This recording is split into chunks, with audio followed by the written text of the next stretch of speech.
एकं नित्यं विमलमचलं सर्वधी साक्षिभूतं भावातीतं त्रिगुणरहितं सद्गुरुं तं नमामि। रामाय भद्राय रामचन्द्राय मानसे रघुनाथाय सीताय पतये नमः। नीलाम्बरशशालकोमलानं सपीतवस्त्रसरसीक्षेहनं सहावक्षस्थलं विष्णुवस्त्रं नमामि रामभूषणार्थम्। हे रामपुरुषोत्तमा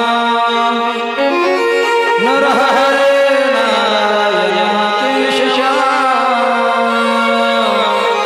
गोविन्दा गरुडध्वजा गुणनिधि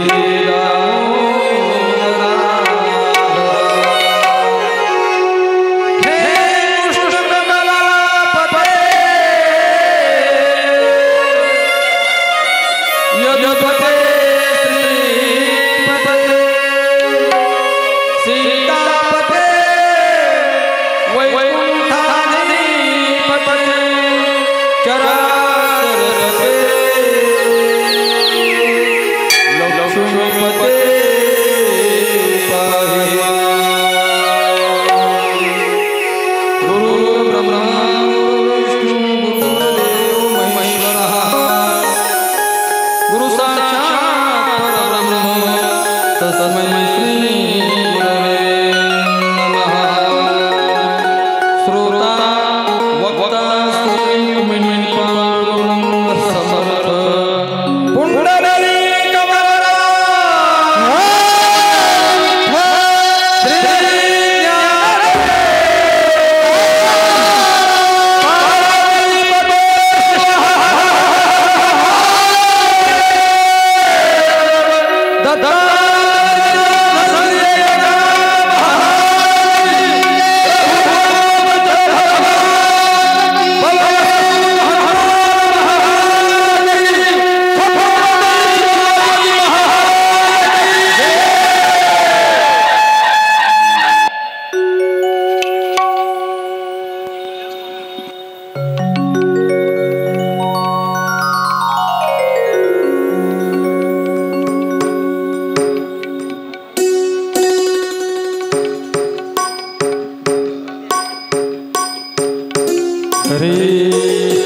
चरितं रघुनाथस्य शतकोटि प्रविस्तरम् एकैकक्षरं पूषां महापातकनाशनम् अखिल कोट ब्रह्मांड नायक कर्तुम अकर्तुम अन्यथा कर्तुम शक्तिवान भगवान परमात्मा रामचंद्राची गोड अशी गाथा अर्थात रामकथा बजरंगबलीच्या दरबारामध्ये गेल्या अनेक वर्षापासून चालत असलेला हा आपला भव्य दिव्य स्वरूपाचा अखंड हरिनाम सप्ताह सोहळा थोडा आणि स्पष्ट आवाज भगवान परमात्म्याच्या कृपाशीर्वादाने समस्त ग्रामस्थ मंडळी लहान थोर अबाल वृद्ध गावातील सर्व ज्येष्ठ श्रेष्ठ नागरिक मंडळी सर्व महिला मंडळी विशेष करून गावातील सर्व तरुण बांधव सर्वांच्या एकजुटीने आणि एकोप्याखाली संपन्न होत असलेला हा भव्य दिव्य स्वरूपाचा अखंड हरिनाम सप्ताह सोहळा आपल्या सर्वांचा आराध्य दैवत बजरंगबली हनुमंतराया यांच्या दरबारामध्ये ही पावन अशी रामकथा आपल्या सप्ताहाचा आज पहिला दिवस परमश्रद्धेय आदरणीय वंदनीय पूजनीय गुरुवर्य श्री वसंत बाबा श्री क्षेत्र दत्त संस्थान लोळदगाव बाबांच्या कृपाशीर्वादाने बाबांच्या शुभ हस्ते बाबांच्या मार्गदर्शनाने संपन्न होत असलेला हा आपला अखंड हरिनाम सप्ताह सोहळा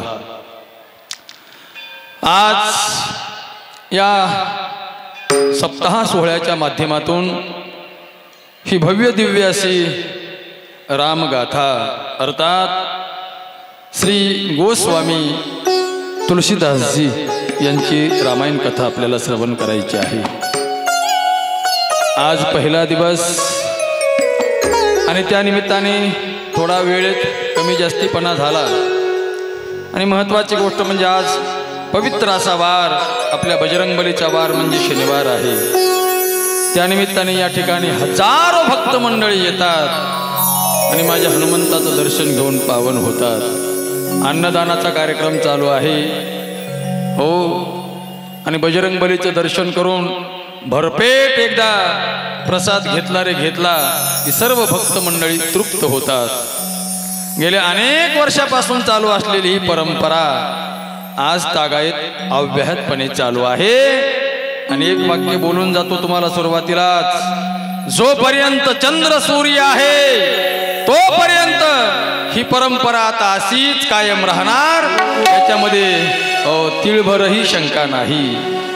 कारण जगाच्या पाठीवर अनेक दैवत असतील, या विश्वामध्ये अनेक भगवंताचे अवतार झाले, पण एक वाक्य लक्षात ठेवा, आजही जागृत देवस्थान आणि सप्त चिरंजीवापैकी एक चिरंजीव, ते चिरंजीव म्हणजे माझे बजरंगबली हनुमंतराय आहे।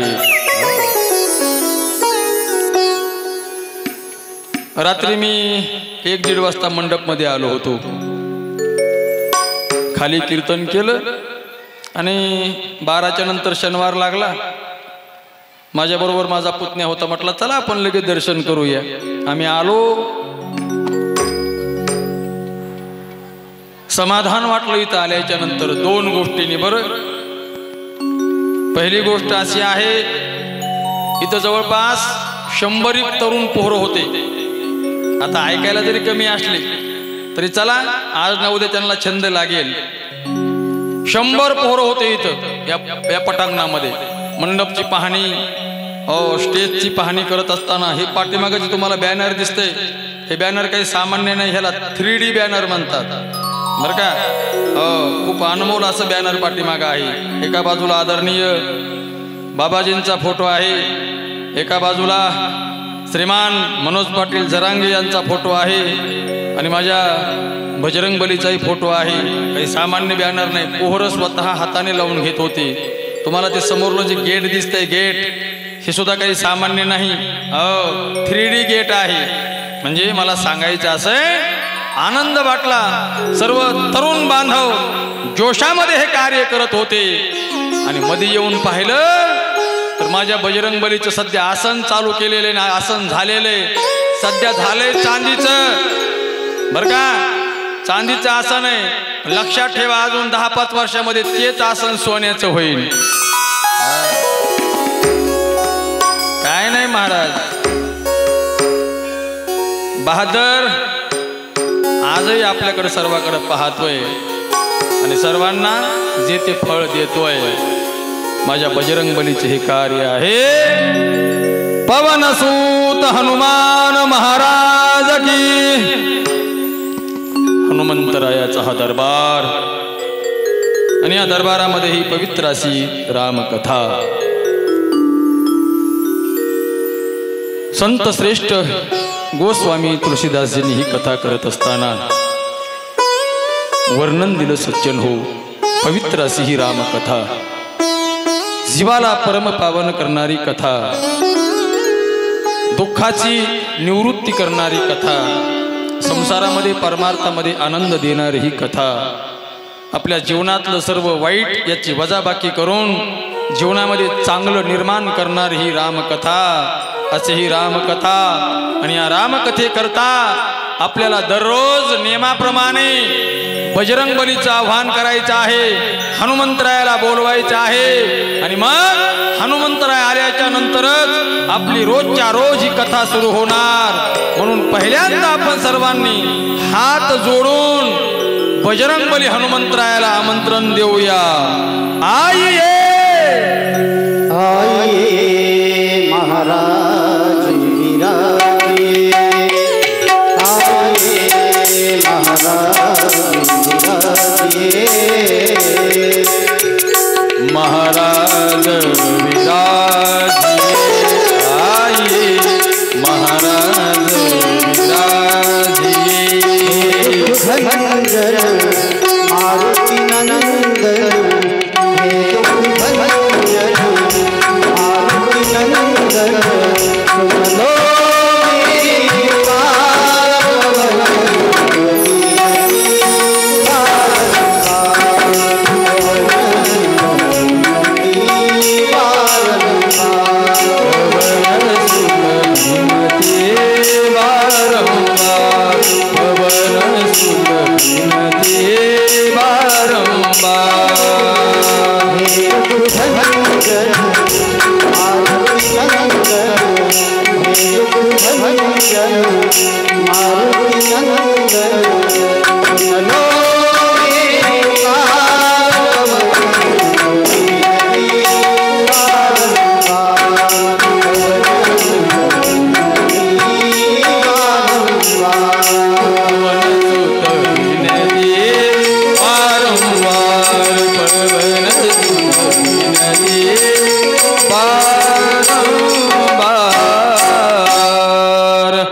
बजरंगबलीचं आव्हान।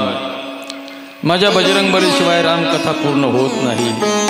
ज्यावेळेस बजरंगबली दरबारामध्ये येतात आणि येऊन स्थानापन्न होतात, त्याच वेळेला रामकथा सुरुवात केली जाते। संत श्रेष्ठ तुलसीदासजी आपल्याला कथेचं निरूपण देत असताना सांगतात, पहिल्यांदा गुरूंना वंदन करतात, आई सरस्वतीला वंदन करतात, भगवान परमात्मा रामचंद्रांना वंदन करतात, आई सरस्वतीला वंदन करून भगवान महादेवाला वंदन करून रामकथेला सुरुवात करतात। आणि कथा सांगत असताना सांगतात, रामकथा ससी किरण समाना, संत चकोर करही जोही पाना, ऐसे ही संशय कीना भवानी, महादेव तब कहा बखानी। कथा कधी झाली, कुठे झाली आणि कशी झाली याचं वर्णन करत असताना संत श्रेष्ठ तुलसीदासजी स्वामी ह्या कथेला सुरुवात करतात। सज्जन हो, पवित्र आणि गोड अशी ही रामकथा। आज रामकथेला प्रारंभ होतोय, गोष्ट मान्य, पण रामकथेच्या अगोदर ही रामकथा कशी निर्माण झाली, कुठे निर्माण झाली आणि रामकथेचं नेमकं काय प्रयोजन होतं याचा परिहार गोस्वामी यांनी दिला। सांगतात तुलसीदासजी की भगवान परमात्मा रामचंद्राची ही गाथा पहिल्यांदा जर कोणी सांगितली असेल तर पहिल्यांदा सांगितली आमच्या भगवान परमात्मा महादेवाने आई पार्वतीला। मग ही कथा सांगण्याचं प्रयोजन काय आणि कथा कशामुळे सांगितली? जीवाचा उद्धार व्हावा, सर्व संसारिकांचं कल्याण व्हावं याच्याकरता भगवान परमात्मा महादेवाने ही कथा सांगितली। पत्नीचा हट्ट आणि पत्नीचा आग्रह याच्याकरता ही कथा सांगितली. आणि म्हणून ही कथा आपल्याही जीवनामध्ये प्राप्त व्हावी. आणि ही कथा आपल्या जीवनामध्ये जर प्राप्त झाली तर याच्यापेक्षा मोठा कोणता आनंद नाही. जीवन में आनंद है, आनंद का सुगंध. जीवन में आनंद है, आनंद का सुगंध. राम कथा सुन ले प्यारे, प्रेम का कंद. राम कथा सुन ले प्यारे, प्रेम का कंद. राम कथा सुन ले प्यारे, प्रेम का कंद. राम कथा सुन ले प्यारे, प्रेम का कंद. राम कथा सुन ले प्यारे, प्रेम का कंद. राम कथा सुन ले प्यारे, प्रेम का कंद. कहत सुनत आयो, कहत सुनत आयो, अखियों में पानी. राम कहानी सुनो रे, राम कहानी. राम कहानी सुनो रे, राम कहानी. राम कहानी सुनो, राम कहानी. राम कहानी सुनो, राम कहानी. गोड अशी ही राम कथा, जीवनामध्ये आनंद देणारी ही राम कथा. म्हणून ऐका सज्जन हो, भगवान परमात्म्याची ही गाथा सतयुगामध्ये सांगितली गेली. भगवान परमात्म्याचा अवतार झाला आणि मग रामचंद्राचा अवतार झाल्याच्या नंतर भगवान परमात्मा रामचंद्र वनवासाला आल्याच्या नंतर केलेली कथा आहे. भगवान परमात्मा महादेवाने त्यावेळेस सांगितली. कधी सांगितली, कुठे सांगितली असं वर्णन सांगितलं जातं. भगवान परमात्मा महादेव आणि आई सती हे दोघंजण पती पत्नी आपल्या महाराष्ट्रामध्ये आले होते. आणि महाराष्ट्रामध्ये आल्याच्या नंतर या मनमाडजवळ अंकाई नावाचा किल्ला आहे, तिथं अगस्त्य ऋषींचा आश्रम आहे. या आश्रमामध्ये आल्याच्या नंतर आश्रमामध्ये येऊन खूप सेवा केली अगस्तीची भगवान परमात्मा महादेव आणि आई सतीने. आणि सेवा करून सज्जन हो, भगवान परमात्मा महादेव आणि आई सती दोघंजण पती पत्नी संत महात्म्याची सेवा करतात. ही लक्षात ठेवा. आपल्याही जीवनामध्ये जर आपल्याला काही परिपूर्ण करून घ्यायचं असेल, मोठं जर व्हायचं असेल तर आपल्या जीवनामध्ये आपल्याला संतांची सेवा करणं गरजेची आहे. कारण संत सेवा केल्याशिवाय आपलं जीवन आनंदी होऊ शकत नाही, हे तितकंच महत्वाचं आहे. म्हणून दोघं जण पती पत्नी मोठ्या आनंदाने आले संत आश्रमामध्ये. आज बिचाऱ्या माय मावले आल्यात कथा ऐकण्याकरता. मला माहित आहे जरी आपली तर ऐकणाराची कमतरता असली तरी उद्यापासून मात्र आपापल्या मालकाला घेऊन यायचा कथेमध्ये. इथं नियम सुरुवातीला सांगितला. भगवान परमात्मा महादेव आणि आई सती हे दोघं जण बरोबर आहेत. कोणत्याही कार्यामध्ये पती आणि पत्नी या दोघांचं सहकार्य लागतं बरोबर. आणि पती पत्नी जर दोघं जण असतील तर ते कार्य सिद्धीला जातं. याला संसार म्हणतात.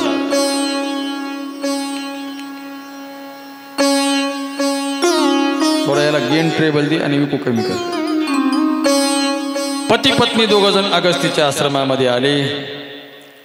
खूप मोठा विस्तार आहे, पण आज पहिला दिवस आणि पहिला दिवस असल्यामुळे आपल्याला अगदी थोडक्यात आणि मोजकं पाहिजे.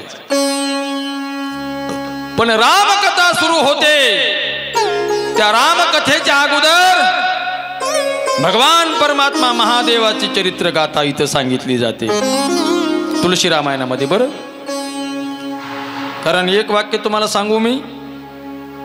तुळशीदासांनी असं वर्णन केलंय की भगवान परमात्म्याची ही जी काही गाथा आहे, हे जे काही चरित्र आहे, जी रामकथा आहे, रामकथेचं द्वार जर काय असेल तर भगवान परमात्मा शिवाचं चरित्र अगोदर वर्णन करावं लागतं आणि हे चरित्र वर्णन करणं म्हणजे रामकथेचं हे द्वार आहे। उदाहरण असं सांगितलं गेलं, आपण किती मोठा बंगला बांधला, किती मोठं घर बांधलं याला महत्त्व नाही, पण त्या घराला दरवाजा कसा आहे आणि दरवाजाला कवाडा कसे आहेत, कवाडाला कडी कोंडा कसा आहे, त्या कडी कोंड्याला कुलूप कसं आहे आणि त्या कुलपाची चावी कशी आहे याला महत्त्व आहे।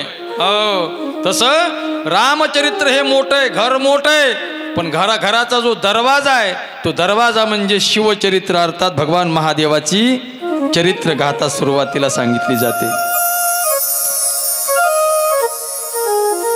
गोस्वामीजी वर्णन करतात, भगवान परमात्मा महादेव आई सतीला घेऊन आले, अगस्तीच्या आश्रमामध्ये आहेत, खूप सेवा केली आणि अगस्तीला प्रश्न केला। तो अगस्तीला प्रश्न असा केला की भगवान परमात्म्याचं गुणगान आम्हाला ऐकायचं, संतांच्या मुखातून ऐकल्याच्या नंतर फार मोठा फायदा होतो बरं। उपदेश हा संत महात्म्याने करावा आणि तो आपण काय करावा, ऐकावा। संत मुखातला उपदेश आपल्या जीवनामध्ये काय करून जातो, एक उन्नती करून जातो, आपला उत्कर्ष करून जातो। अगस्तीचा प्रश्न आहे, अगस्तीचा सांगण्याचा हेतू आहे, पण महादेवाचा प्रश्न आहे। मग खूप सेवा करून अगस्तीने खूप सांगितलं सज्जन हो, आणि मग अगस्ती ज्या वेळेला बोलतात, बोलत असताना असं जरा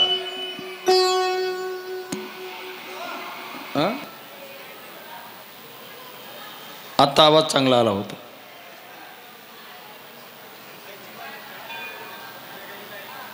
असं आहे का? बर, हरी प्रभु रामचंद्र भगवान की। आई सतीने प्रश्न केला, देवा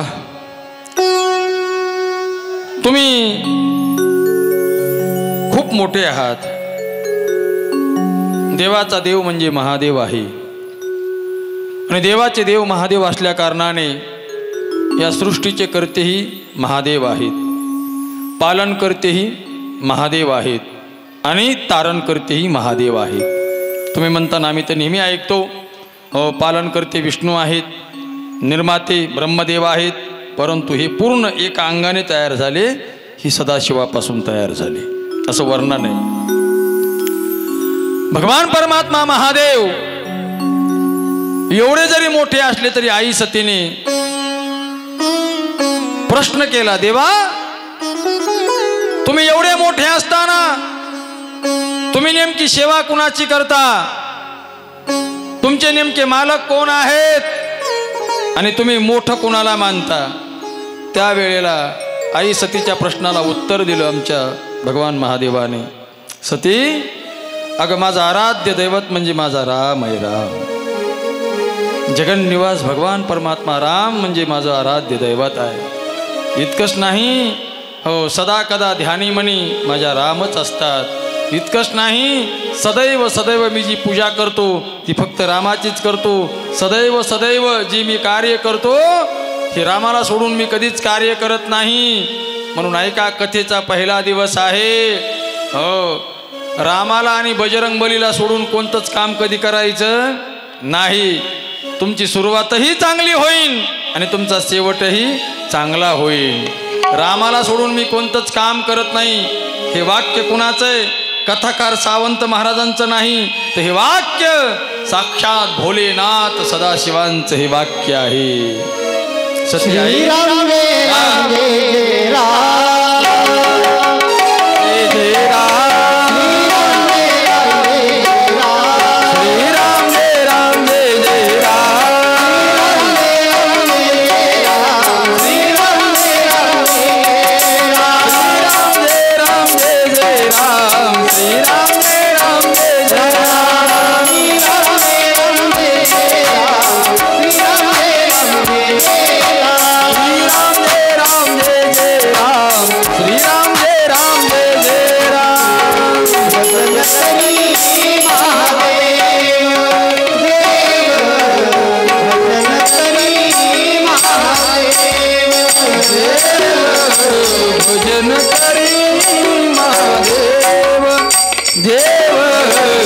भजन करी महादेव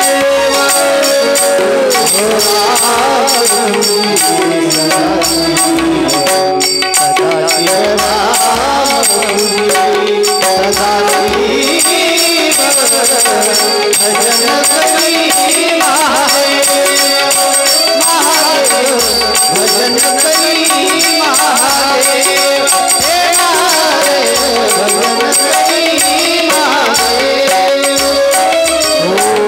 भजन करी महादेव देव भजन करी महादेव महादेव भजन करी महादेव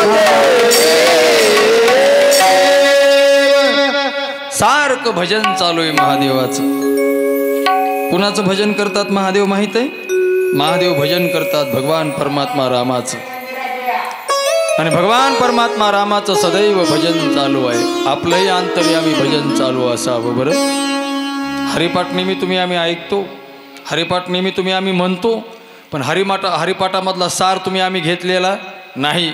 हरिपाठामध्ये रोज एक वाक्य तुम्ही म्हणता, अजपा जपणी उलट प्राणाचा तेही मनाचा निर्धारो असे. वयांना बरोबर आहे का? चालू आहे का आपला जप? नाही. शोकांतिकाय सज्जन हो, काही लोक वेगळे फक्त करतात तो जप. करत जावा. भगवान परमात्मा रामाचं भजन सदोदित करत जावं.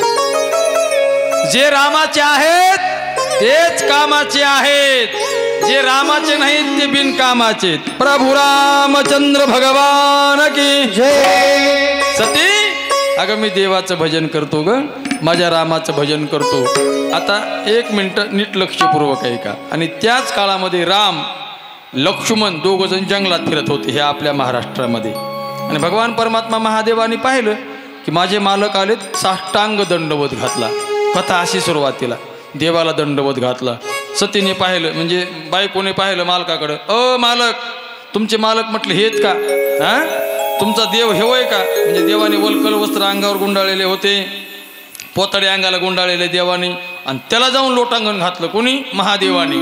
सतीने प्रश्न केला, तुमचे मालक हेत का? म्हटले हो, हे माझे मालक आहेत. म्हणले मग जंगलात का फिरायला लागले? यांची पत्नी राजा रावणाने चोरून नेली. हा पूर्व भाग आहे. बरोबर, ठीक आहे म्हटले. मग हे काय करायला लागलेत? तिचा शोध घ्यायला लागलेत. म्हणले हा तुमचा मालक आहे, हा तुमचा राम आहे, याची मी आत्ता परीक्षा पाहते म्हटले. माझ्या माय मावल्यांना माझं सांगणं असेल, कधीही कुणाची परीक्षा पाहू नका. पुरुष माणसाने सुद्धा कधी कुणाची परीक्षा पाहू नये. आपली फुटपट्टी आपण कधी कुणाला लावायची नाही. कोण जाणे कोणा घडे उपासना. इथं ह्या माणसामध्ये कोण देव आहे हे मला माहिती आहे का? इथं या माणसामध्ये कोण बजरंग बली आहे हे मला माहिती आहे का?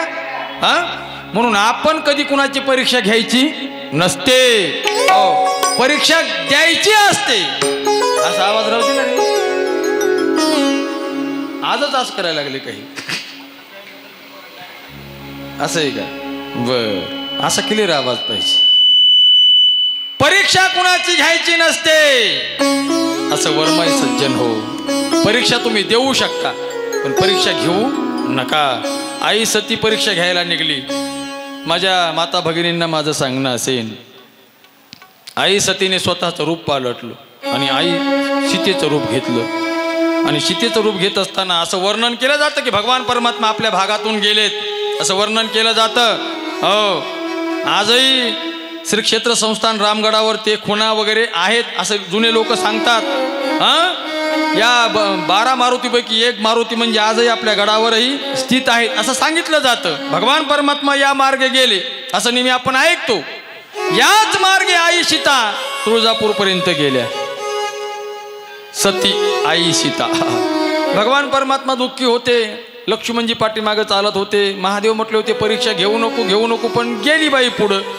आणि गेल्याच्या नंतर रूप धरलेलं सीतेचं रूप धरल्याच्या नंतर भगवान परमात्मा रामाने पाहिलं आणि पाहिल्याच्या नंतर पहिलं वाक्य काढलं, तू का आई. वाक्य काय काढलं? तू का आई. एकदम सती हिरमुसल्या आणि हिरमुसल्याच्या नंतर ओळखलं म्हणतात, मला ओळखलं. आणि म्हटले आई मी तुम्हाला ओळखलंय, मला माहित आहे मी माझ्या पत्नी करता चाललोय, पण जरी तुम्ही हे रूप धरलेलं असलं तरी तुम्ही माझ्या सीता नाहीत, तर तुम्ही साक्षात माझ्या जगदंबा आहात, माझ्या आई आहात. देवाने दर्शन घेतलं आणि पाठ फिरवली. महादेव पाठीमागं होते. म्हटले पाहिलं का सती? आणि एकदम तिथंच त्याग केला महादेवाने. कुणाचा? सतीचा त्याग केला. आणि तिथंच अंश रूपाने आई सती राहिली. तू काही तीच तुळजाई असं वर्णन आहे.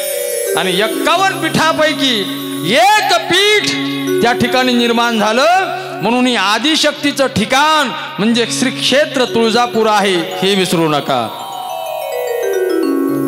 भगवान परमात्मा महादेव कैलासामध्ये निघून गेले.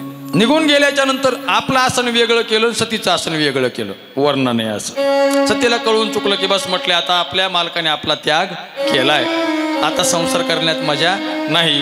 पण पुढे कथा सांगितली गेली की एके दिवशी सतीला आमंत्रण नव्हतं, पण निरोप आला कुणाचा तरी की आपल्या बापाच्या घरी फार मोठा यज्ञ आहे आणि यज्ञाकरता आपणही जायला पाहिजे. बरं, आता मालकाने आपल्याला थोडं बाजूला ठेवले, मग आता नेमकं वडिलांनी बाजूला ठेवलंय, नेमकं काय करावं.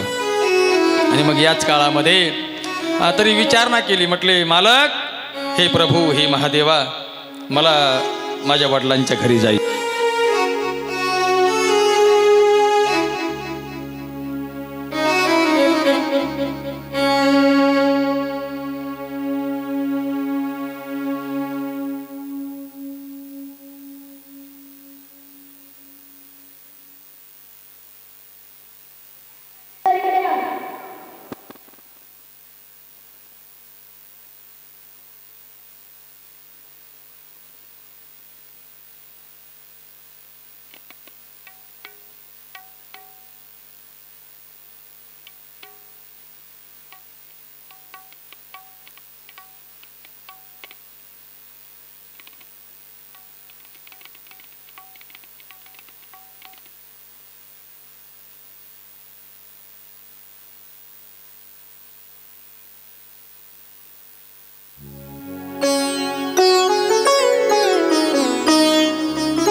हॅलो,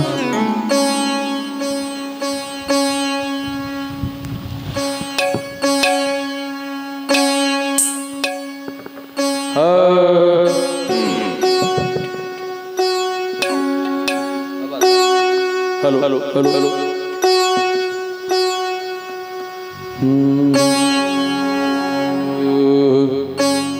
हरी श्रीराम जय राम जय जय राम.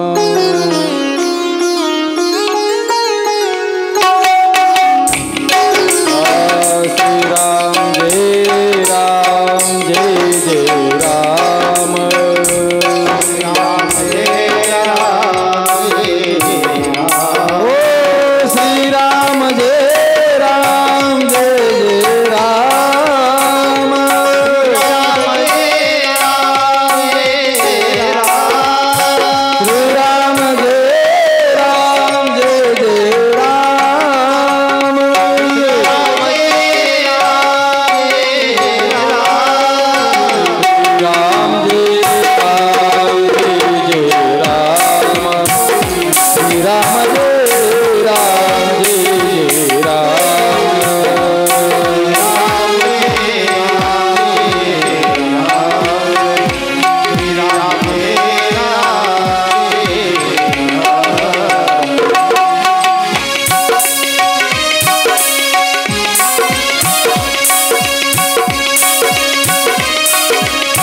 सतीला आमंत्रण नव्हतं अशी कथा सांगितली जाते. भगवान महादेवाने सांगितलं, सती तुला जायला काही हरकत नाही, पण आमंत्रण असेल तर जावं, आमंत्रण नसेल तर जाऊ नाही. आमंत्रण नसता कुठं जावं? देवाच्या घरी, मंदिरात जावं. आमंत्रण नाही कुठं जावं? संताच्या दारात जावं. तुका म्हणे ते न पाचारिता जावे. जायला पाहिजे, संत महात्म्याचं दर्शन घ्यावं, आमंत्रण असो नसो. देवाचा दरबार आहे. आवाज क्लिअर कर आणि आवाज वाढव. देवाचा दरबार आहे. या दरबारामध्ये आमंत्रण असो नसो जावं, पण सगळे सोयरे असतील, कुणी आपले जवळचे असतील, नातेवाईक असतील, यांच्याकडे बिना आमंत्रणाचं जाऊ नये. लग्नाचा कार्यक्रम आहे, बिना आमंत्रणाचं जाऊ नये. कुठंही आमंत्रणाशिवाय जाऊ नये असा नियम सांगितला. इथं ग्रंथामध्ये नियम सांगितला. सती अगं आमंत्रण तुला नाही. अगोदर तुझ्या वडिलाचं माझं थोडस बिनसलेलं आहे. ते दक्ष राजा प्रजापती झाला होता आणि मग महादेवाने दक्ष राजाचा अपमान केला. परिणाम असा झाला, दक्ष राजाने महादेवाचाही अपमान करून एकमेकाचे अपमान केले आणि एकमेकाला न बोलण्याचा विडा उचलला. आणि तेव्हापासून महादेव राजा दक्षाकडे जात नव्हते. फार मोठा दक्ष राजाने यज्ञ केलाय मान्य, पण हा यज्ञ जरी केला तरी भगवान महादेवाला आमंत्रण दिलं नाही. सर्व देवदेवतांना आमंत्रण दिलंय. सृष्टीतले सर्व देवदेवता येऊ लागले. दक्षाने सांगावं, येताना सुद्धा कैलासकून आणि जाताना सुद्धा कैलासकून जा. का? याचं कारण असे, महादेवाला कळालं पाहिजे फार मोठा यज्ञ चालू आहे. खूप लोक येते जातेत. आपापले विमान आपापले वाहन कैलास मार्गे जाऊ द्या, कैलास मार्गे. आपल्या बापाच्या घरी फार मोठा कार्यक्रम. हे पोरीला सलू लागलं मनामध्ये, राहवलंच नाही. त्याचा आवाज वाढव. राहवलंच नाही. आणि आई सती नंदीला घेऊन निघाल्या. मालक जाऊ जाऊ नको म्हटले होते तरी गेल्या. माहेराला जाण्यामध्ये मजा असते बरं, हे माय मावल्यांना सांगायची गरज नाही. पण माहेराला जाण्यात मजा कुठपर्यंत आहे? जोपर्यंत आई जिवंत आहे तोपर्यंत, जोपर्यंत बाप जिवंत आहे तोपर्यंत, आई बाप जिवंत आहे तोपर्यंत माहेराला जाण्याची मजा आहे. पण ज्या दिवशी आई नसते, ज्या दिवशी बाप नसतो, त्या दिवशी ते माहेर राहत नाही. आई सतीला माहित होतं की माझा बापही अजून जिवंत आहे आणि माझी आई सुद्धा अजून जिवंत आहे. जाईल मी, थोडा माझा अपमान होईल, पण पुन्हा मला ते पदरात घेतीलच की, मी त्यांची लेक आहे ना. बरस भूतावळीचं सैन्य घेऊन नंदीवर स्वार होऊन आई सती अशा दरवाजामध्ये आल्या. तर आई सतीकडे कुणी पाहण्याकरता तयार नाही. 26-27 बहिणी होत्या, त्या टिंगल करायला लागल्या. एकटीच आलीस का? तुझा तो भस्मधारी कुठं आहे? साप खेळवणारा कुठं आहे? अंगावर काताडे घालणारा कुठं आहे? मसनवाट्यात राहणारा कुठं आहे? बहिणी टिंगल करायला लागल्या. बहिणीच एकटीच कशी आलीस? वाईट वाटलं महाराज सतीला, पण तरी सुद्धा बहिणीच्या बोलण्याकडे ध्यान दिलं नाही. पुढं गेले अशा 4 पाऊल, आणि पुढं गेल्याच्या नंतर वडील आले. सती, इथं यायचं काय कारण होतं?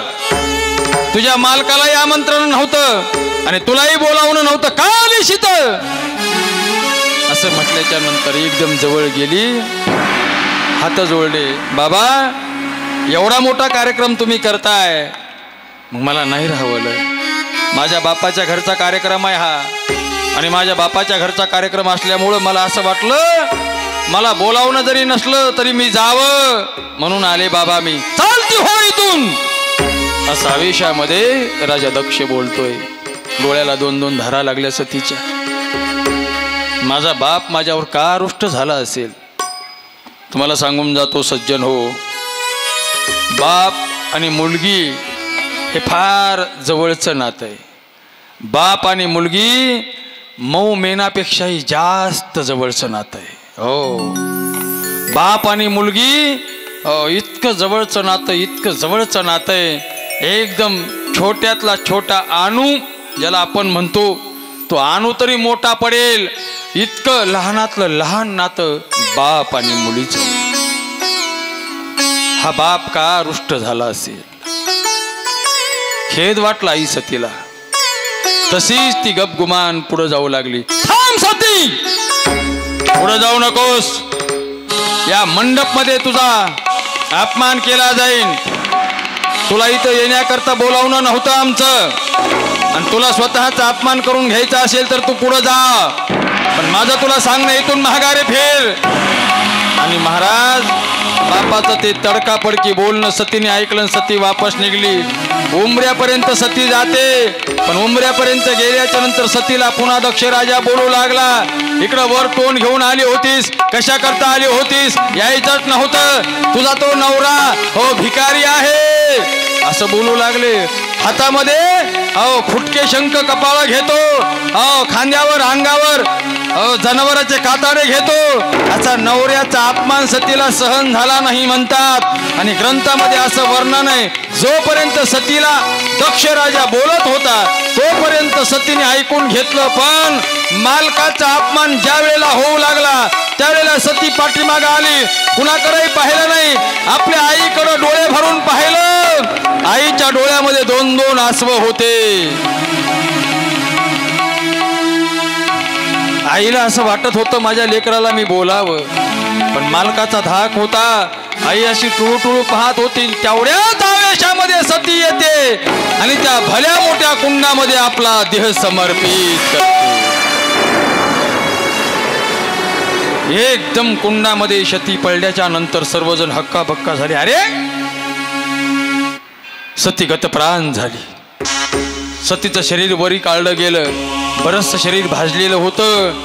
ही गोष्ट बघता बघता भगवान परमात्मा महादेवाला कळाली. भगवान परमात्म्याला राग आला.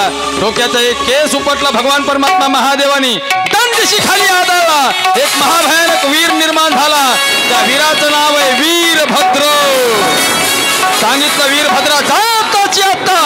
आणि कोण तो माजलेला दक्ष आहे त्याचा शिरच्छेद कर. सर्व गण भूत वेताळ घेऊन दक्ष राजाच्या दरबारामध्ये हा वीरभद्र येतोय. थोडासा युद्ध झालं. भगवान परमात्मा विष्णू, भगवान परमात्मा महादेव, 33 कोटी देव हो मेरे बापन पळणे वाले की शाबास. सर्वजण निघून गेले.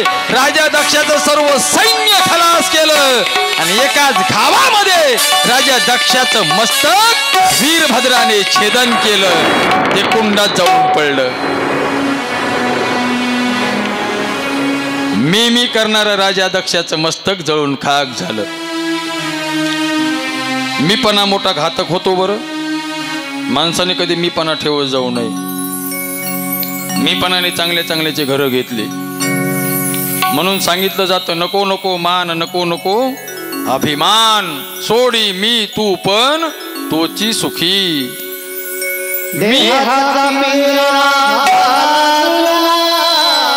जन्म पुन्हा नको अभिमान.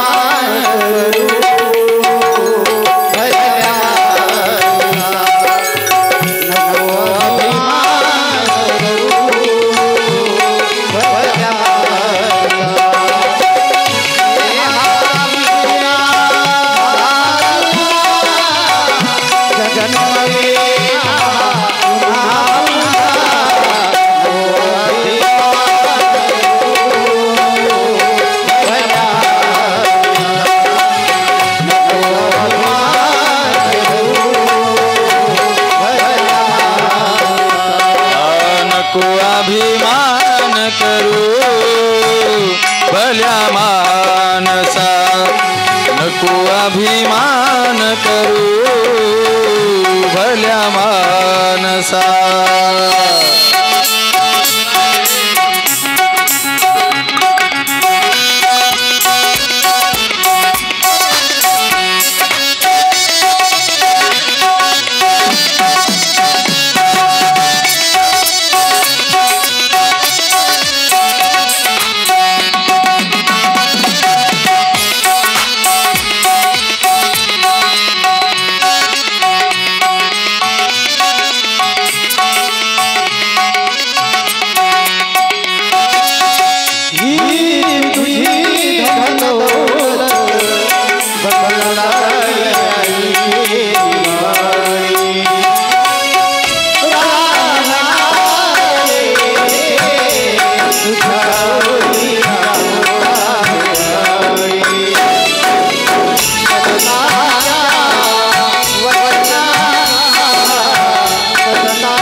नसावा, येताना घेऊन आलासी काय, जाताना घेऊन जाशील काय. नको अभिमान धरू भल्या मानसा. स्वरही गोड आहेत आणि शब्दही गोड आहेत. अभिमान नसावा माणसाला. अभिमान केल्याच्या नंतर अभिमानाचं फळ वाईट आहे. माझ्या ज्ञानोबारायांना सांगावं लागलं, नवल अहंकाराची गोठी विशेष न लगे अज्ञाना पाठी, सज्ञानाच्या झोंबे कंठी नाना संकटी ना गवी. ज्याला कळत नाही तिकडे अभिमान जात नाही, ज्याला जास्त कळतं तिकडे गेल्याशिवाय राहत नाही. म्हणून ज्ञानोबारायांना पुन्हा सांगावं लागलं की हा विचारुनी अहंकारू सांडीजे, मग आसतीच वस्तू होईजे, तैसी आपुली स्वती सहजे आपणची केली. एक काम करा, कळतंय का बघा, जे वाईट आहे एवढं सोडून द्या आणि होईन तेवढं चांगलं होण्याचा प्रयत्न करा. होईन तेवढं चांगलं करण्याचा प्रयत्न करा. बजरंग बलीच्या दरबारामध्ये तुम्ही आम्ही येतो, दर्शन करतो, पण अंतकरणामध्ये मग जर मळ असेल तर पावन होणार नाही. पहिल्यांदा अंतकरण शुद्ध पाहिजे आणि अंतकरण जर शुद्ध आपण केलं तरच मालक आपला ऐकणारे. ध्यानात ठेवा. ते म्हणते नाही तर मग किती या आणि किती जा, मी पाहण्याकरता तयार नाही. अंतकरण शुद्ध पाहिजे म्हणण्यापेक्षा मीपणा नकोय. मीपणा झाला या दक्ष राजाला. परिणाम काय झाला? तुलसीदासजी सांगतात, सुनहु सभासद सकल मुनिंदा, कही सुनि जिन शंकर निंदा, तो बस बताऊं भली भांति बचता बताऊं, जगत दाता महेश पुरारी, जगत जनक सबके हितकारी, पिता मंद मत निंदत ते. क्या कहते हैं तुलसीदास जी? मेरे पिता की निंदा की आपने, ये बहुत बुरी बात है. मेरे पिता की निंदा मत करो. जो मेरे पिता की निंदा करता है उसे इस जगत में कोई नहीं संभाल सकता. इसलिए भगवान की निंदा मत करो. अरे कहना है तो अच्छा कहो. ये तुलसीदास जी कहते हैं. जगत माता महेश पुरारी, जगत जनक सबके हितकारी, पिता मंद मति निंदत देहि, दक्ष सुख संभव यह रहे.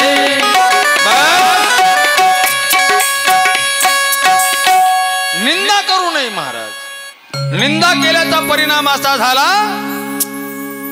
गोस्वामीजी सांगतात, मस्तक उडाला. मस्तक एकदम जाऊन त्या होमामध्ये पडलं, जळून खाक.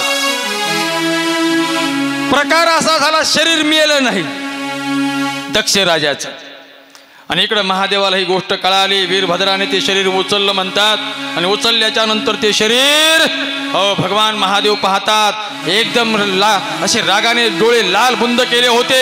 शरीर खांद्यावर उचललं आणि उचलल्याच्या नंतर भगवान परमात्मा महादेव त्रिभुवनामध्ये फिरू लागले. अरे कुणीतरी थांबवणारं पाहिजे होतं महादेवाला. काय करावं? जर देवाच्या समोर कुणी जावं, जाऊन खाक होणार आहे. दक्ष राजाचं मस्तकही जळालंय, शरीर जिवंत आहे अजून. नेमकं काय करावं लागेल? नारदाने एक युक्ती केली. सर्व देवांना बोलवून सांगितलं काहीतरी युक्ती करा म्हटली. युक्ती केल्याशिवाय महादेव शांत होणार नाहीत. मग भगवान परमात्मा विष्णूने आपलं चक्र सोडलं आणि चक्र सोडल्याच्या नंतर खांद्यावरलं जे शरीर होतं त्याचे आतल्या तुकडे केले, तुकडे सतीच्या देहाचे. आणि हे तुकडे 51 जागेवर पडले म्हणून 51 पीठ तयार झाले. असा कथा भाग आहे. महादेव मोकळे झाले. पाहिलं महादेवाने, मोकळे झाले. हो, शरीर कुठे, शरीर कुठे? सर्वांनी सांत्वन केलं. आणि सर्वांनी सांत्वन केल्याच्या नंतर सांगितलं, म्हटले देवा जरा शांत व्हा. आई सतीचा अवतार संपलाय, आता त्यांचा पुन्हा अवतार होईल. महादेवाने थोडी शांती पत्कारली आणि शांती पत्कारल्याच्या नंतर दक्ष प्रजापती त्या काळामध्ये दक्षाला उठवावं लागत होतं. सर्व देवांनी प्रार्थना केल्यामुळं दक्ष पुन्हा भगवान महादेव पुन्हा दक्षाच्या राजवाड्यामध्ये येतात आणि राजवाड्यामध्ये आल्याच्या नंतर दक्षाला उठवायचा प्रयत्न चालू आहे. मस्तक जळून खाक झालं. मग एक काम करा म्हटले, जे पहिल्यांदा इथून बाहेर गेल्यावर दिसन त्याचं मस्तक आणा, ते मस्तक आपण याला लावूया.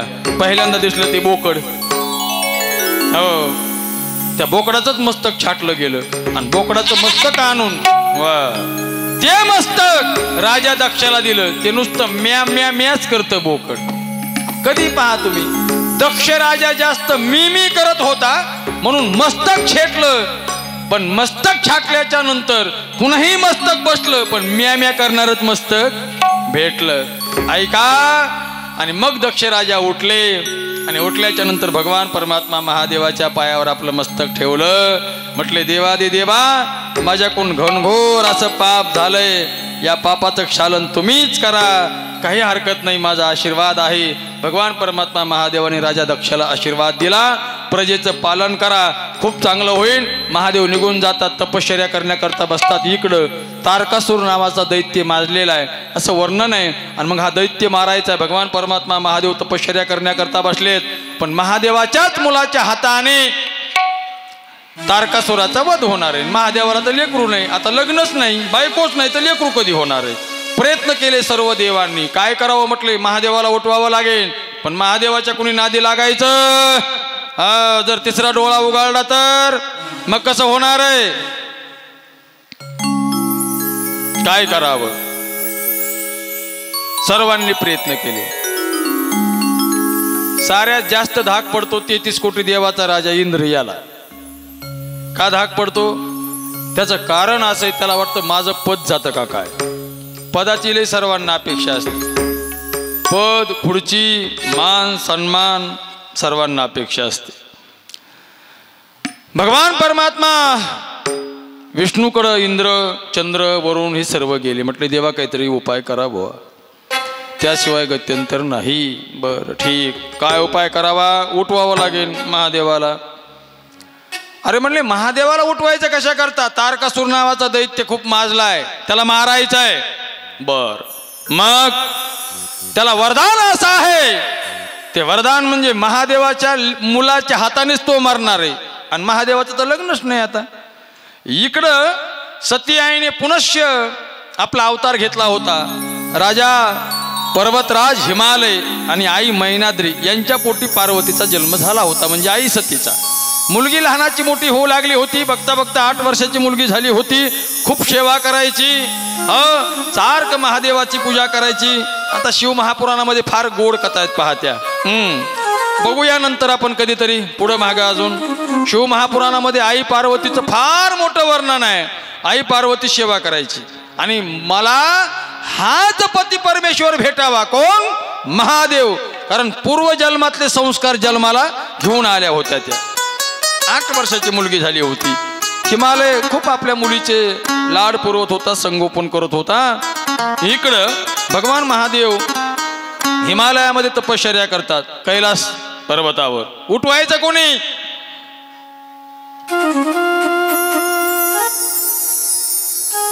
याला बोलवा, त्याला बोलवा, याला बोलवा, त्याला बोलवा, कुणीच यायला तयार नाही.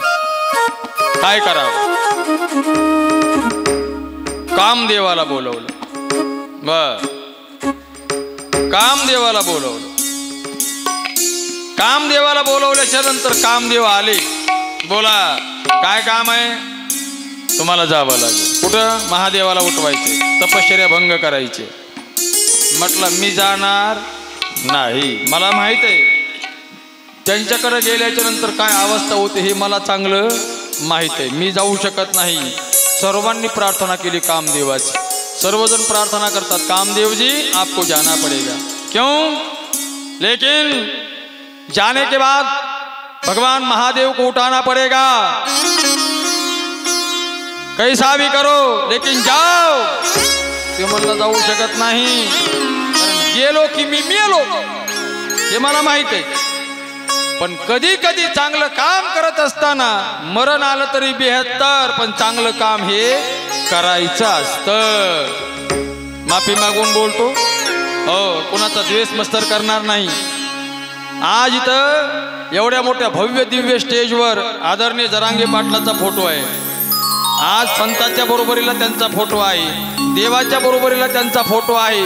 याचं काय कारण आहे माहित आहे? जीवनात केलेला त्याग आहे, म्हणून त्यांचा फोटो आपण इथं पाहतोय. आज जीवनात त्याग करावा लागतो तर कुठं मोठे पण भेटत असतं. आपल्याला भोग करायची सवय लागलेली, भोगी राहायची सवय लागलेली आहे.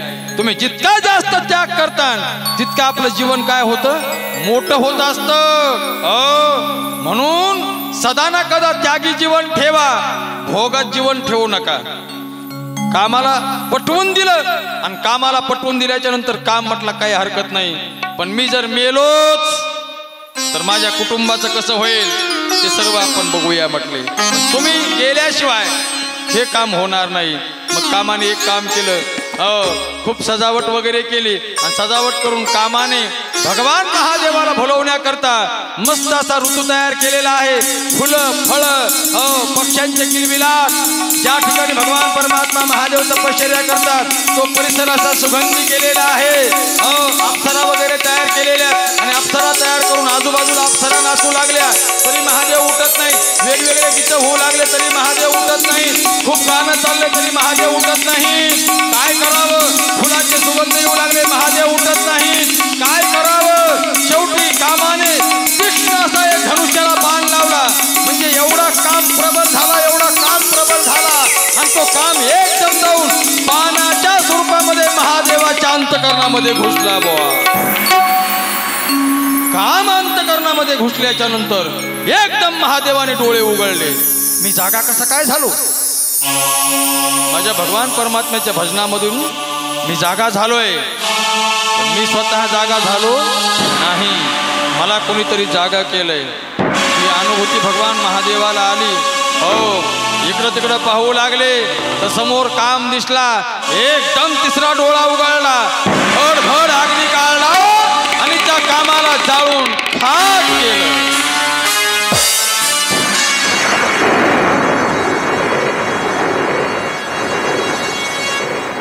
ढन ढन ढन ढन ढन ढन तो काम पेटला आणि क्षणार्धामध्ये जळून खाक झाला. तुम्हा सर्वांना मला एक सांगायचंय, त्या काळात तेवढा काम महादेवाने जाळला म्हणून बरं झालं. नसता तो पूर्ण जर काम जिवंत राहिला असता आतापर्यंत तर सृष्टी निर्माण झाली नसती, असं वर्णन आहे. काम जळून खाक झाला. कामाची पत्नी रती आरडत ओरडत आली, महादेवा काय वाईट केलं होतं मी? माझा नवरा तुम्ही मारला. मग महादेव थोडे शांत झाले. रती चिंता करू नको, जे होते ते बऱ्या करता होते. सृष्टीचं निर्माण आपल्याला करायचंय, जे झालंय ते बरं झालंय, पण माझे मालक मला पाहिजेत. वाट बघ सती, तुझे मालक तुला भेटतील. आता हे सतयुग आहे, पुढं द्वापार युग येईल आणि या द्वापार युगामध्ये तुझे मालक साक्षात भगवान परमात्म्याच्या पोटी जन्माला येतील, प्रद्युम्न म्हणून.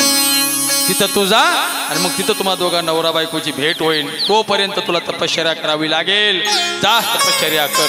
रती तपश्चर्या करण्याकरता निघून गेली. भगवान परमात्मा महादेव उठले आणि मग उठल्याच्या नंतर आता सर्व देव म्हटले काही हरकत नहीं, सब देवन के बाबा महादेव जी उठ गए हैं, अभी उसकी शादी करने की है. ज्यादा तक 15 मिनट में शादी हो जाएगी. बहुत देर नहीं लग सकती. 15 मिनट में शादी लगाएंगे महादेव की. बस चला म्हणले महादेवाकडे. सर्वजण महादेवाकडे आले. भगवान परमात्मा विष्णू असतील, भगवान परमात्मा ब्रह्मदेव असतील, इंद्र चंद्र कुबेर वरुण सर्व मंडळी आली. देवा लग्न करावं लागेल. महादेव म्हणतात आता म्हातारपण झालंय माझं. कोण म्हणतंय? महादेव. ते म्हणले म्हातारपण जरी झालं तरी लग्न करावंच लागेल.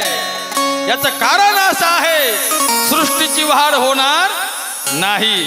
तुम्ही जर लग्न नाही केलं तर तुम्हाला मुलगा होणार नाही, आणि जर तुम्हाला मुलगा झाला नाही तर हे दैत्य मारायचे कुणी, आणि दैत्यानं तसं वरदान आहे. म्हणले ठीक आहे बुवा. म्हणले मुलगी पाहून ठेवली आम्ही मुलगी. आता महाराज भगवान परमात्मा विष्णू काय साधे आहेत काय?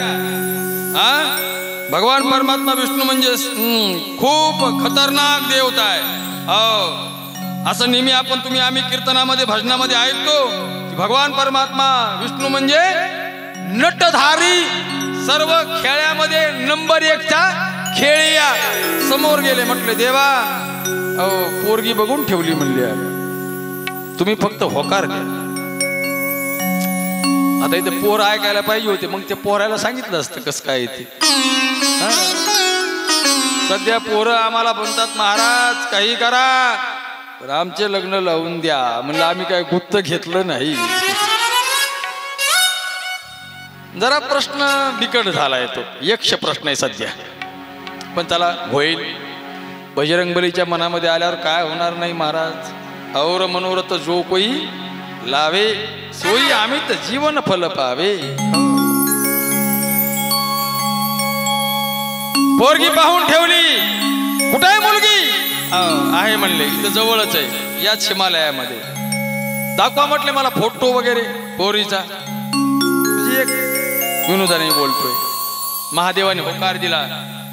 इकडं पार्वतीची आई मैनाद्री आणि पार्वतीचे वडील पर्वतराज हिमालय, यांना ही गोष्ट कळाली. यांनाही गोष्ट कळाल्याच्या नंतर अरे म्हटले महादेवाबरोबर लग्न लावायचे मुलीचं. हो, पण नवरदेव कसा आहे काय आम्हाला बघू द्या ना. पण त्या काळात काय तशी प्रथा नव्हती फोटोची वगैरे. होय अण्णा, जुन्या काळात होती का? तुमच्या काळात नव्हती. आता लय निघले फोटो व्हिडिओ, घरादाराचे फोटो, आमके फोटो तमके फोटो, ते सारं बघावं लागतात. जुन्या काळात नव्हतं हे. महादेवाला दाखवण्याकरता फोटो नाही. ठीक आहे. इकडं पार्वतीला दाखवण्याकरताही फोटो नाही. ठीक आहे. लग्न जमलं, सुपारी फुटली आणि महाराज महादेवाने होकार दिला. ठीक आहे म्हटले, करतो बाबा लग्न, तुमचं ऐकतो म्हटले मी. आता काय करावं म्हटले, नाही ऐकावं तर सृष्टी होणार नाही, सृष्टीचं कल्याण होणार नाही. खूप मोठं वर्णन आहे, पण आता तुम्हाला जरा वेळेअभावी पटपट सांगून जातोय. पुढं प्रवचन आहे, 10-5 मिनिटामध्ये उरकितो. लग्न लावूया एवढा आणि थांबूया. सुरुवातच उशिरा झाली ना. जर आजचा पहिला दिवस आहे, चलो थोडा उशिरा होऊ द्या आज सारच. मग ठरलं लग्न. इकडं पूर्ण तयारी केली लग्नाची पर्वतराजाने. आता इकडं तयारी सुरू झाली लग्नाची महादेवाच्या. काय महाराज महादेवाच्या लग्नाची तयारी.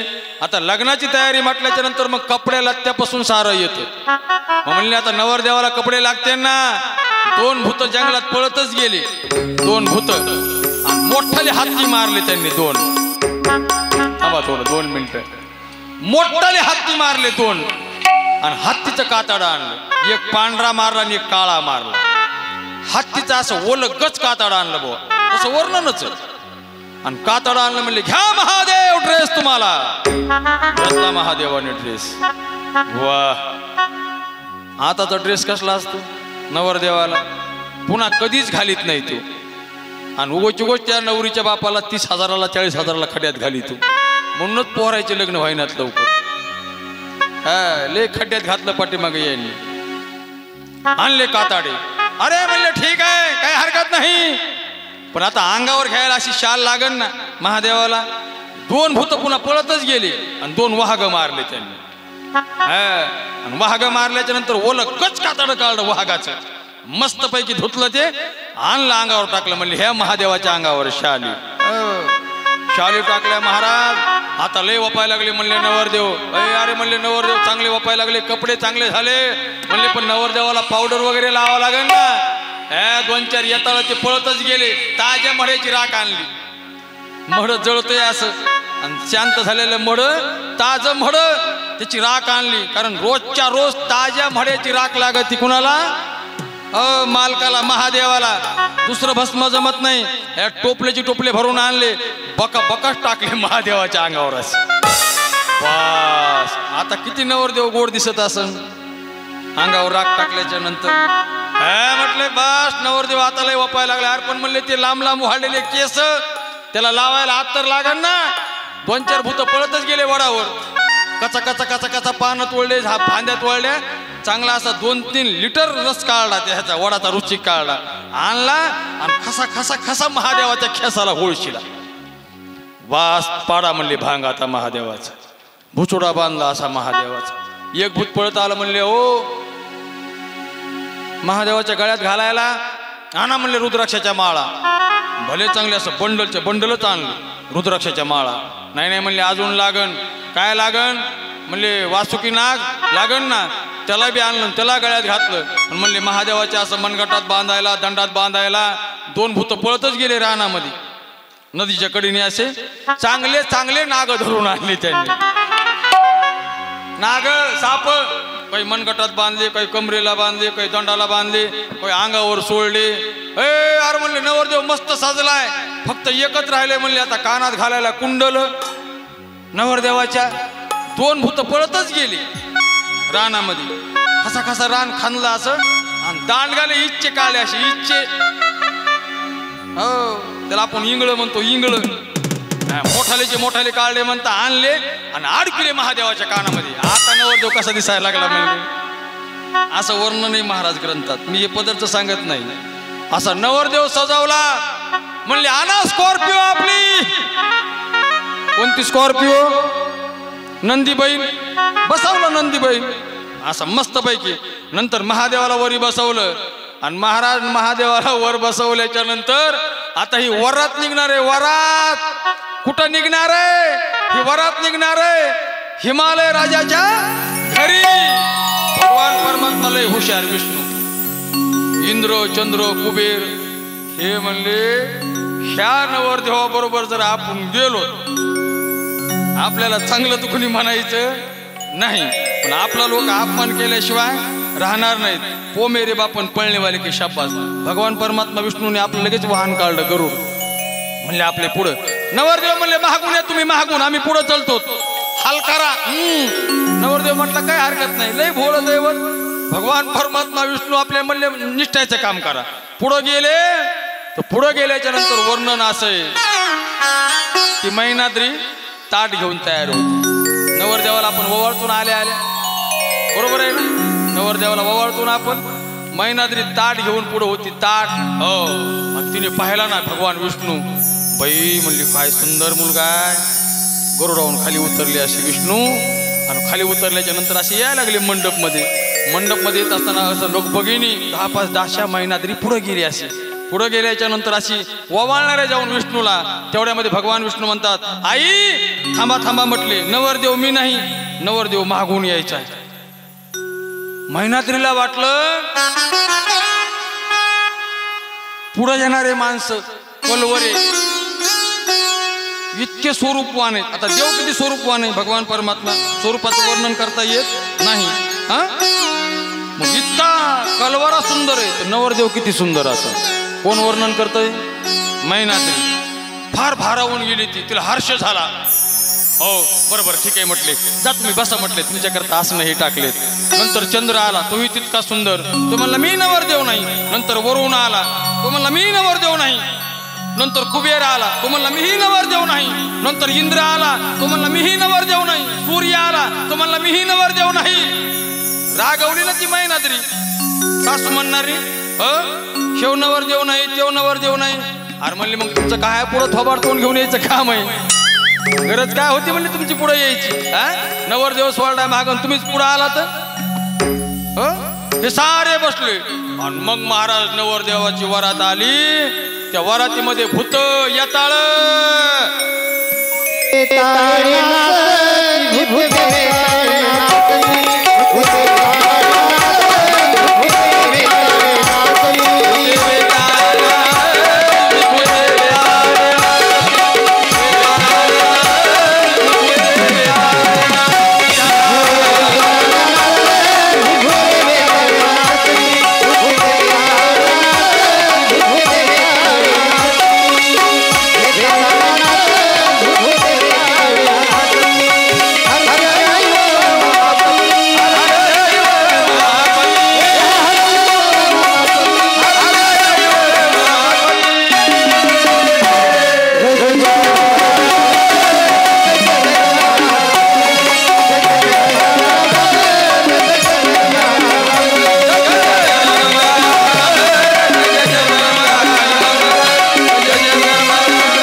मस्त महाराज. वरात निघली महादेवाची. नाचायला कोण आहे? होय तात्या, भूते आणि वेताळे हे नाचण्या करताय. तेव्हापासून मन पडली, नाचणारे कोण आहेत? नवरदेवा पुढं भूत आणि वेताळ. नवरदेवा पुढं नाचणारे हे माणसं नसतात. ग्रंथामध्ये असं वर्णन आहे. नवरदेवा पुढं कुणी नाचावं? एक तर महादेवाने भूत वेताळ नाचवले नसतात, तृतीयपंथी नाचावे. कोण नाचावे? तृतीयपंथी. हो, मधल्या आदल्याने नवरदेवा पुढे नाचू. आता घरातले नाचत येत आणि बाहेरचे नाचत येत, आणि आता त्यातली त्यात बाया सुद्धा यायला लागल्या नवरदेवा पुढे. हो, आमचा नवरदेव, कारण लवकर लग्नच व्हायना, हे घोटाळा व्हायला लागलाय. आणि हे जे आडवं यायला लागले ह्याचं कारणच हे, परिपूर्ण ज्या गोष्टी व्हायला पाहिजे त्या गोष्टी होत नाही. भगवान परमात्मा महादेवाची वरात निघली. ग्रंथामध्ये वर्णन आहे, जे ते तुम्हाला मी सांगतोय. इतके भूत नाचायला लागले, इतके येताळ नाचायला लागले, एवढा खेकाना धुराळा उठला म्हणतात. त्या पूर्ण हिमालयामध्ये असं झाकण आलं. कारण ते काही 1000-2000 होते, काय लाखो कोट्यावधी होते ते. आणि सर्व भूतांचा मालक भगवान परमात्मा महादेव आहे. सर्वजण नाचू लागले, आमच्या मालकाचं लग्न आहे, मालकाचं लग्न आहे. आणि वरात अशी आली, आणि वरात आल्याच्या नंतर मंडपच्या समोर वरात आहे. कुठे नवरदेव? मैनाद्रीला बघायचा होता नवरदेव. इकडं बघती तिकडं बघती, सारे पांढरे शिपीत झालेले, केस मोकळे सुटलेले, काहीचे मुंडके समोर आहेत, काहीचे मुंडके महाग आहेत.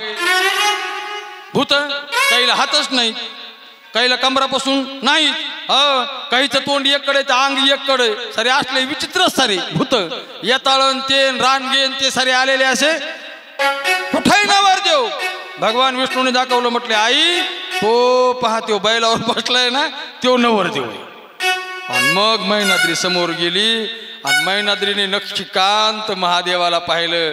असं वर्णन आहे सज्जन हो.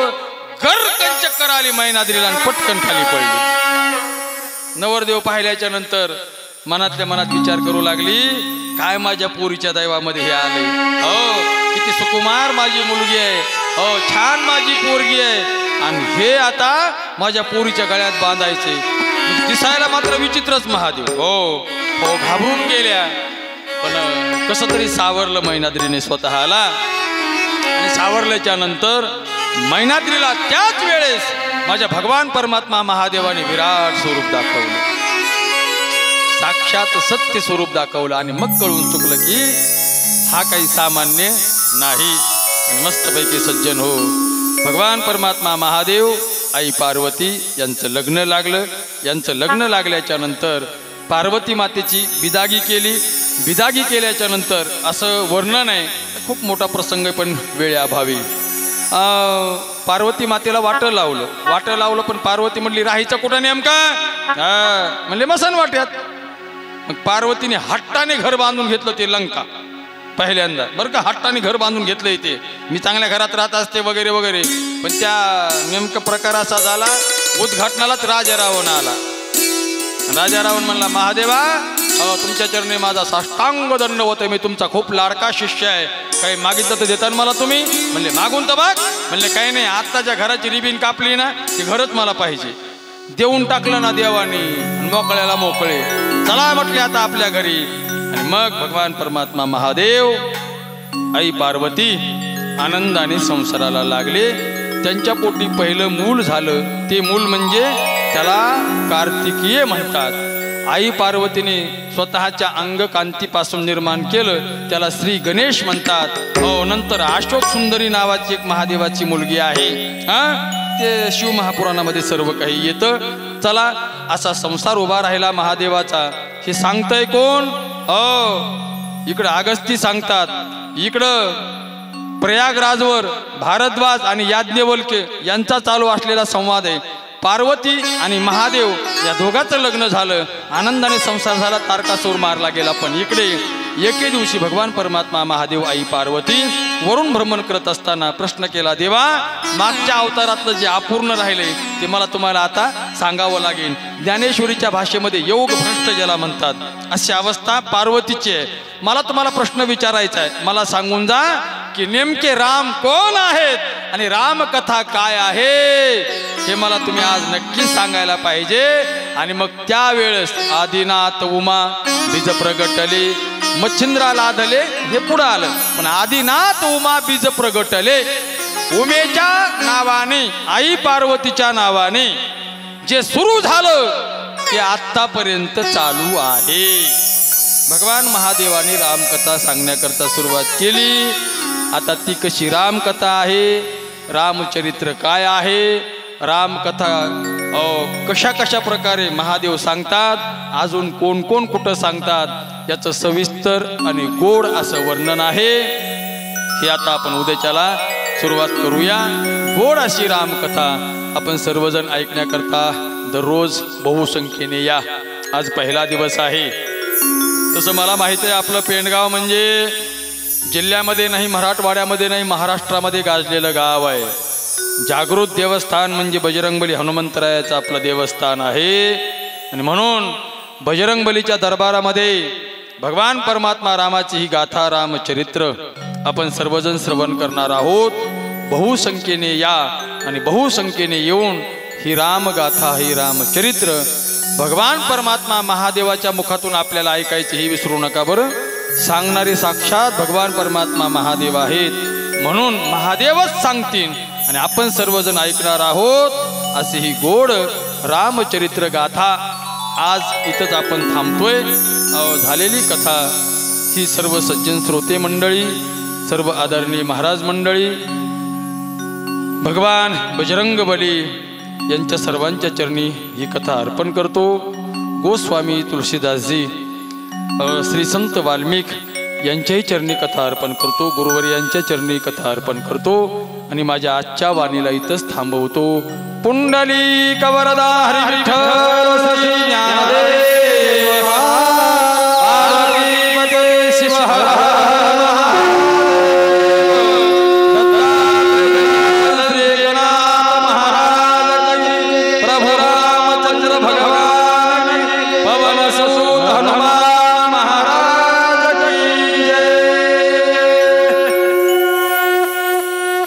आरतीचे यजमान समोर या. सुरुवातीला आपण पूजा करण्याकरता जे आलते ना ते समोर या इकडे. आता लवकर 2 मिनिटात आरती करायची म्हणजे मग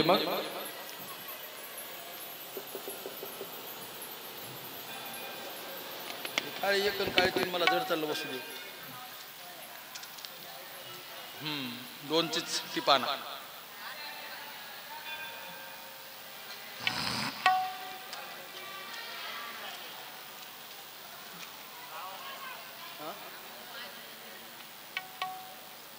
मला आडून आडून पुन्हा इथं लेख हाकून ना मी 2 तास कीर्तन म्हणते.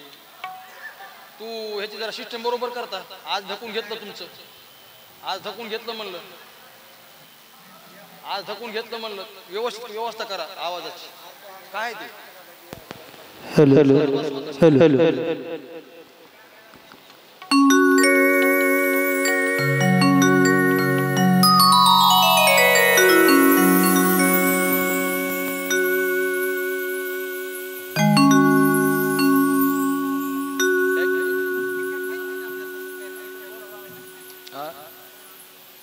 चला चला आरतीचे यजमान चला. 2 मिनिटं सर्वजण उठून उभे राहा.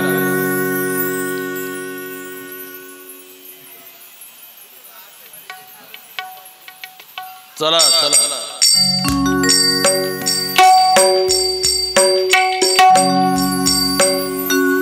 हॅलो हॅलो द्यावा.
मंगल भगवान विष्णु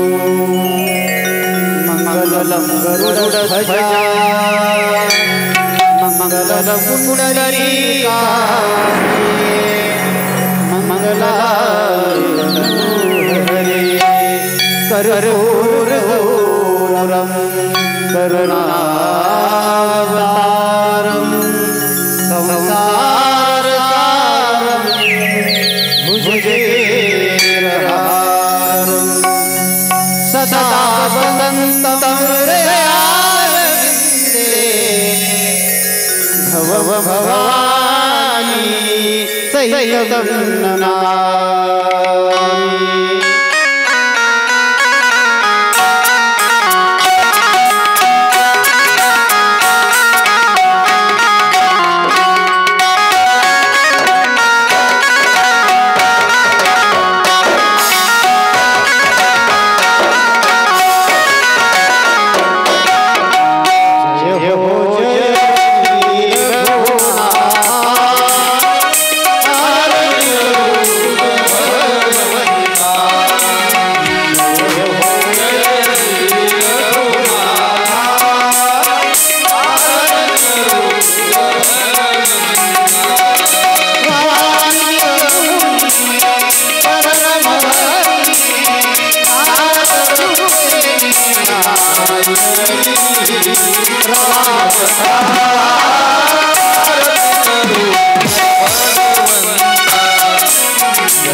उद्या मात्र ठीक 1:30 वाजता